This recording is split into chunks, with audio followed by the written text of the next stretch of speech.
இன்றைக்கி செவ்வாய்க்கிழமை அப்படியே தூக்க கலக்கம் இன்னும் தீரலை. இருந்தாலும் எந்திரிச்சு வந்துட்டேன்.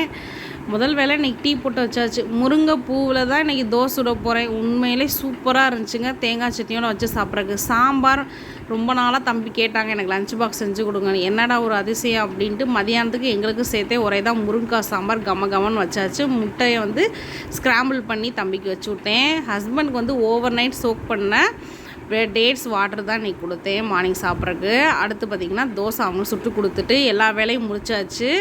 உருளைக்கிழங்கு மட்டும் அடுப்பில் வேக போட்டிருக்கேன். கிச்சனை ஃபுல்லாக க்ளீன் பண்ணியாச்சு. சாம்பாரும் வச்சாச்சு. அத்தைகிட்ட சாப்பாடு வச்சுக்கோங்க, உருளைக்கிழங்கு மசாலா வச்சுக்கோங்க அப்படின்னு சொல்லிவிட்டு நான் ஒரு இடத்துக்கு கிளம்பிட்டேங்க. எங்கே அப்படின்னு பார்த்தீங்கன்னா அம்மா வீட்டுக்கு தான். ரொம்பவே டயர்டாக இருக்குது, கொஞ்சம் ரெஸ்ட் எடுத்துகிட்டு வரலாம் அப்படின்னு சொல்லிட்டு அம்மா வீட்டுக்கு நானும் பாப்பாவும் கிளம்பிட்டோம். தம்பியையும் ஹஸ்பண்டையும் பார்த்துக்கிறக்காக என்னோடய ஆன்ட்டி வந்துட்டாங்க. அம்மா வீட்டில் விலாக் வரும்.